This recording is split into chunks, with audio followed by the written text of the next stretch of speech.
Hello everyone, welcome back to the channel. कैसे हैं आप सब लोग? आई होप आप सब बहुत अच्छे होंगे। मैं भी एकदम बढ़िया हूँ। तो आज है मेरे इस बच्चे के स्कूल में पीटीएम, तो हमें वहाँ पर जाना है पीटीएम अटेंड करने के लिए। तो सुबह जल्दी जल्दी अपना जो घर का काम होता है, झाड़ू पोछा वगैरह, वो निपटाया और ब्रेकफास्ट वगैरह हमने कर लिया है। और उसके बाद मैंने अभी को नहला धुला के अब रेडी कर दिया, उसके हेयर कॉम कर दिए। और इसके बाद अब मैं जाऊंगी रेडी होने के लिए। तो अब यहाँ पर मैंने ये चिकनकारी का कुर्ता है, ये मैंने पहन लिया। और इसके बाद अब मैं रेडी हो रही हूँ। तो सबसे पहले मैंने अप्लाई करी सनस्क्रीन। जो सनस्क्रीन ये एक ऐसी चीज़ है जो मैं कभी स्किप नहीं करती हूँ, और नॉर्मल में तो मैं सनस्क्रीन ही लगाती हूँ, इसके अलावा और कोई मेकअप नहीं करती हूँ। तो सनस्क्रीन लगाई। सनस्क्रीन के बाद मैंने अपनी एक छोटी सी बिंदी लगा ली, लिपस्टिक लगा ली और हल्का सा काजल लगा लिया। और इसके बाद अब मैं कर रही हूँ अपने हेयर कॉम करके बस ऐसे ही हाफ क्लच करके मैं छोड़ दूँगी, बाकी के ओपन। तो बस इस तरीके से मैं यहाँ पर रेडी हो गई। और इसके बाद अब यहाँ पर अपना बैग ले लेंगे और बैग लेके चल देंगे। तो मैं और अभी निकल गए थे पीटीएम के लिए। तो वहाँ पे पीटीएम अटेंड करी। पीटीएम अटेंड करने के बाद मैंने सोचा जो मार्केट का थोड़ा सा काम है, राखी वगैरह लेनी है, रक्षाबंधन की थोड़ी सी शॉपिंग है, वो कर लेते हैं। तो मैं वहीं से मार्केट चली गई थी, वहाँ से मार्केट पास है। तो राखी वगैरह ले आई और जो रक्षाबंधन का सामान होता है पूजा के लिए वो लेके आई। तो अब मैं किचन में आ गई खाना बनाने के लिए, लंच के लिए। तो मैं बनाऊंगी आज अरहर की दाल, चावल और रोटियां बना लूँगी। सब्जी जो है वो सुबह हस्बैंड के लिए मैंने बनाई थी, वही रखी है। तो बस यहाँ पर अब मैं दाल मैंने ले ली और भिगो दी। और उसके बाद दाल धोने के बाद जो पानी होता है वो उसे मैं फेंकती नहीं हूँ, उसे मैंने रख दिया और उसे प्लांट्स में डाल देंगे। और 2-3 पानी से अच्छे से दाल धो ली। धो के अब यहाँ पर मैंने इसे कुकर में डाल दिया। और पानी इसमें डालने के बाद और इसको बॉईल कर लेंगे। तो अभी बॉईल करते टाइम तो जो मसाले हैं वो मैं सिर्फ डालती हूँ हल्दी और नमक, बाकी का जो है वो डालेंगे छौंकने पर। तो बस यहाँ पर मैंने हल्दी और नमक डाल दिया। और इसके बाद अब मैं कुकर को बंद करके रख दूँगी गैस पे। जब तक जो है दाल बॉईल होगी तब तक चावल भी हम भिगो देंगे, उतनी देर चावल भीग जाएंगे। तो अब मैंने फटाफट ले लिए चावल और चावल को मैं रख दूँगी भिगो के। तो चावल भिगोने के बाद अब ये जो है थोड़े से बेसन के जो लड्डू थे वो बनाए थे, तो उसे मुझे डब्बे में करके रखना है, कंटेनर में करके रखना है। तो ये जो है कटोरदान, इसमें ये लड्डू रखे हुए थे बना के, अब इसे मैं कर दूँगी डिब्बे में।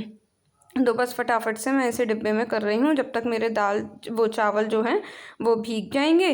तो चावल को भी मैं बनने के लिए रख दूँगी और फिर मैं लगा लूँगी आटा। तो बस यहाँ पर इस वाले डिब्बे में इतने ही लड्डू आए थे, थोड़े से लड्डू और बचे थे, तो वो मैंने ना स्टील वाला जो डब्बा है छोटा उसमें रख दिए। तो पहले हम उसके ख़त्म कर लेंगे और फिर इसके बाद इस वाले डब्बे के ख़त्म कर लेंगे। तो बस इस तरीके से ये वाला मैंने काम करा और उसके बाद फिर मैंने फटाफट से लगा लिया आटा। तो इस तरीके से मेरी लंच की जो है प्रिपरेशन हो गई, दाल बन जाएगी तो उसके बाद फिर मैं रोटियां बना लूँगी। तो यहाँ पर ये मैंने लड्डू भर दिए और ये चावल जो है वो बनने के लिए रख दिए, थोड़ी देर भीग गए थे। तो जी अब मैं आपको दिखाती हूँ कि मैं क्या क्या लेके आई मार्केट से। ये तो जो है ये किट है, ये अभी के स्कूल से मिली है। तो हर बार मतलब जब भी पीटीएम होती है तो ये एक थीम किट मिलती है। इसमें एक बुक है, इसमें कुछ सेंटेंसेस है, मतलब कि बच्चे को सेंटेंस बनाना सिखाना है, और एक एक्टिविटी है। तो जब मैं कराऊंगी तब आपके साथ शेयर करूँगी। और ये स्टिकर हैं, वो जो रक्षाबंधन की पूजा में बनाते हैं ना, तो वो बनाने की जगह अब ये आजकल बने बनाए स्टिकर आ रहे हैं। तो मैं स्टिकर ले आई और राखियाँ वगैरह भी ले आई। तो ये सब मैं एक जगह करके अभी रख दूँगी। जो रक्षाबंधन का सामान है वो सारा एक जगह करके रख दूँगी। और मैं लेके आई हूँ इसके अलावा एक ये बेल्ट अभी के लिए। अभी की बेल्ट जो है वो मिल नहीं रही थी, कहीं खो गई थी। तो अब जी मैं आ गई हूँ वापस किचन में। दाल बन चुकी है, बॉईल हो चुकी है, चावल भी बॉईल हो गए। अब मैंने चावल का जो माड़ होता है, मतलब जो स्टार्च होता है, वो छलनी से यहाँ पर मैं छान रही हूँ। हमारे यहाँ इसी तरीके से स्टार्च को निकाल के ही चावल बनाए जाते हैं। और ये मैं बिल्कुल थोड़ी सी देर के लिए वापस से इसे रख दूँगी चावल को गैस पे। और ये छलनी जो है ये मैंने धो के रख दी। आटा मैं लगाई चुकी थी, तो मैंने अब फटाफट से चढ़ा दिया तवा गैस पे। तवा गर्म होगा और मैं फटाफट से अब यहाँ पर ना रोटियां बनाना स्टार्ट कर दूँगी। तो पहले मैं सारी रोटियां बना लूँगी, सेक के रख लूँगी, उसके बाद फिर मैं दाल में छौंक लगाऊँगी। तो एक तरफ चावल मेरे रेडी हो चुके हैं, यहाँ पर मैं रोटियां बना रही हूँ।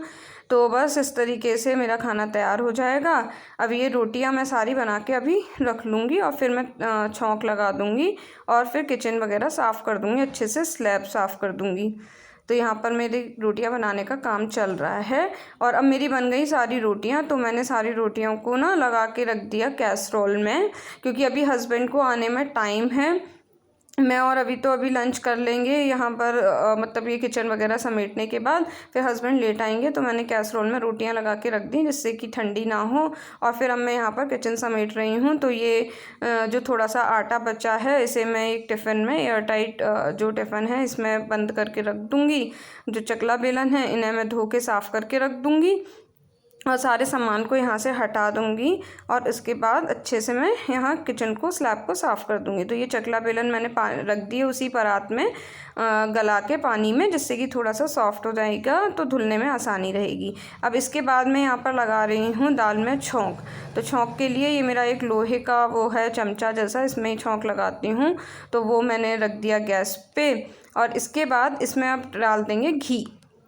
तो अच्छे से इसमें डालेंगे करीब 2 चम्मच के करीब घी और उसको मैं छौंक लगाऊंगी। थोड़ी सी उसमें डालूंगी हींग और जीरा और थोड़ी सी खड़ी लाल मिर्च डालते हैं। अभी खड़ी लाल मिर्च मेरे पास नहीं है तो मैं पिसी वाली जो पाउडर होता है वही बाद में डाल दूंगी। तो इस तरीके से यहाँ पर मेरी दाल भी रेडी हो गई। ये जो मैंने चकला बेलन भिगो के रखे थे पानी में, अब मैं इन्हें यहाँ पर धो रही हूँ। ये धो दूँगी। धोने के बाद जो सारे बर्तन हैं वो अभी मैं नहीं धोऊंगी, क्योंकि अभी मेरे पास इतना टाइम नहीं होगा। लंच करने के बाद फिर मुझे अभी को सुलाना है और सुला के फिर हमें तुरंत कोचिंग के लिए निकल जाना होता है 4 बजे करीब। तो यहाँ पर मैं बस मैंने सारे बर्तन इकट्ठे करके रख दिए। जो कूड़ा वगैरह है वो सब मैंने एक जगह इकट्ठा करके रख दिया। अभी मैं कूड़ा डाल दूँगी बाहर और यहाँ पर जो सारा सामान है वो एक साइड कर दिया, जिससे कि जो स्लैब है वो फैली फैली ना लगे और सारा यहाँ पर मैं अच्छे से पोंछ दूँगी। तो इस तरीके से जो है वो किचन साफ़ रहेगी। बस बर्तन रहेंगे तो वो शाम के टाइम धुल जाएंगे। बर्तन एक साइड मैंने सारे सिंक में इकट्ठे करके रख दिए। गैस पोंछ दूँगी जिससे कि यहाँ पर बिल्कुल भी गंदगी ना रहे, क्योंकि अगर आटा वगैरह फैला रह जाता है तो चींटियाँ वगैरह लगती हैं तो वो बहुत गंदा लगता है। जब भी आप वापस मतलब किचन में आते हो तो आपको खुद को अच्छी नहीं लगती है वो किचन। तो इसलिए मैं हर बार जब भी खाना बनाती हूँ तो एटलीस्ट गैस स्टव और जो स्लैब होती है, काउंटर टॉप होता है, इसे अच्छे से पोंछ देती हूँ। तो इससे वो हमेशा साफ़ बनी रहती है। तो यहाँ इस तरीके से मैंने साफ़ कर दिया और फिर हम लोग लंच कर लेंगे। तो हमने लंच कर लिया था, फिर मैं चली गई थी कोचिंग के लिए। तो अब मैं आपको मिल रही हूँ शाम को 7 बजे कोचिंग से वापस आने के बाद। तो मैं वापस आई तो अभी ने कहा कि मुझे दूध पीना है, तो अब मैंने उसके लिए दूध गर्म कर दिया और उसको दूध दे दूँगी और अपने लिए बनाऊँगी चाय। तो अपने लिए मैंने यहाँ पर ये चाय रख दी। चाय में चीनी और पत्ती डालूँगी। जब तक चाय पकेगी तब तक वही थोड़ा सा किचन का जो है जो सामान वगैरह फैला हुआ है उसे साफ़ कर लेंगे। तो हम लेडीज़ का तो बस ऐसे ही है कि मल्टीटास्किंग करते हैं। जब भी मौका मिले तो अपने काम निपटा लो, तो उससे यह है कि थोड़ा सा आराम से होता है। तो यहाँ पर ये जो लंच बॉक्स है, मेरे हस्बैंड का लंच बॉक्स का बैग है, इससे मैंने लंच बॉक्स निकाल दिया, इसे खाली कर दिया और उन्होंने लंच किया था। उसके बाद इसमें थोड़ी सी दाल बच गई है, तो ये दाल मैं मतलब छोटे बर्तन में एक टिफ़िन में करके रख दूँगी और जो बर्तन हैं कुकर वगैरह है उन्हें खाली करके रख दूँगी। और ये जो कैसरोल है इसमें भी शायद 1 या 2 रोटी है, तो ये मैंने अभी ऐसे ही रख दिया। और जितने भी बर्तन हैं वो सारे बर्तन मैंने यहाँ पर साइड में रख दिए। तो जब तक मैंने इतना काम निपटाया मेरी चाय भी ऑलमोस्ट रेडी हो गई थी, मतलब पक गई थी। अब इसमें मैंने डाल दिया दूध। तो बस ये मेरा दूध डालने के बाद चाय जो है वो रेडी हो जाएगी। तो मैंने चाय के साथ खाने के लिए नमकीन का डब्बा उठाया, तो इसमें नमकीन ख़त्म हो रखी थी, थोड़ी सी थी, तो ये पैकेट जो है इसको भी मैंने डब्बे में पलट दिया। तो इस तरीके से छोटे छोटे काम ना बहुत सारे निकलते रहते हैं, लेकिन इन्हें अगर हम लगे हाथ कर लें, क्योंकि अभी चाय बन रही है तो मैं किचन में ही खड़ी हूँ, तो अगर इस टाइम ये काम कर लूँगी तो बाद में मेरा टाइम वेस्ट नहीं होगा। तो इस तरीके से मैं अपने काम निपटाती रहती हूँ। तो यहाँ पर ये मैंने नमकीन इसमें भर ली और ऑलमोस्ट मेरी चाय रेडी हो गई थी। तो मैं अब चाय छान लूँगी अपने नमकीन और जो लड्डू बनाए थे बेसन के, वो लड्डू के साथ मैं चाय एंजॉय करूँगी। आप लोग भी अपनी इवनिंग की चाय एंजॉय करिएगा। तो मिलती हूँ मैं आपसे नेक्स्ट वीडियो में। Till then bye bye, take care. और व्लॉग अच्छा लगा हो किसी भी वजह से तो चैनल को सब्सक्राइब किए बिना मत जाइएगा। वीडियो को लाइक कीजिएगा, शेयर कीजिएगा अपनी फ्रेंड्स एंड फैमिली के साथ, और कमेंट करके ज़रूर बताइएगा कि आपको व्लॉग कैसा लगा। Thanks for watching.